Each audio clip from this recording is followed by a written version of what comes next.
포털 사이트에 타이트닝이라는 말을 검색하면 대체로 피부 탄력에 대한 것이 많이 검색됩니다. 그런데 자세히 찾아보면 지성형 수술에 대한 부분도 타이트닝에 의해 검색이 됩니다. 성인 여성에게는 이 두 가지가 여성성을 상징하는 큰 요소이기 때문에 대체로 많은 여성이 중요하게 생각을 합니다. 물론 피부가 탄력을 갖는 것도 중요하고 여성의 질도 건강함을 유지하는 것은 중요합니다. 그런데 왜 꼭 수술을 통해 이것을 회복해야 하는 것일까요? 수술이 아니어도 회복이 될 수 있는 이유를 설명드려 보겠습니다. 한국심리교육원에는 세 가지 여성 전용 치유 과정이 있습니다. 바로 마더 테라피와 킵 다이어트, 그리고 성수련법인데 이것은 심리치유법입니다.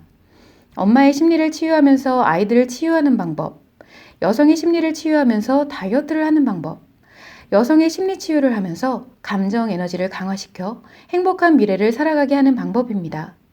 그런데 이 세 가지 여성 전용 치유에서 우리가 눈여겨봐야 할 변화는 치유에 임한 모든 여성들의 피부 탄력이 좋아졌다는 점입니다.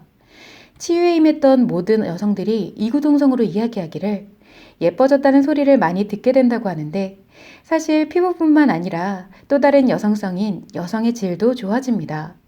그래서 한편으로는 치유에 임한 모두가 성생활이 좋아졌다는 이야기를 하는데 정작 왜 좋아지는지 이유를 잘 알지 못합니다. 그래도 심리치유의 목적은 외모나 성생활에 있는 것이 아니기 때문에 굳이 사전에 이것을 알려드리지 않습니다. 자신의 심리치유를 통한 아이들의 회복, 그리고 다이어트 또는 행복의 감정을 만드는 것이 심리치유의 목적인데 성은 부가적으로 좋아지는 것일 뿐입니다. 결과적으로 피부 탄력과 질 건강은 중요하지만 인위적인 수술로 회복하기에 앞서 자연적으로 회복할 수 있는 방법을 생각해 봐야 한다는 것인데요. 만약 심리는 회복하지 못한 채 수술 등을 하게 되면 직효성은 있을 수 있으나 일시적일 뿐이기 때문에 반복적으로 손을 대야 합니다.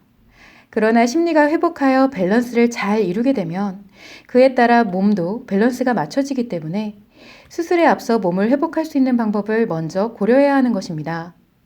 또한 남편이 아내에게 질 타이트닝 수술을 권하는 경우도 있는데요.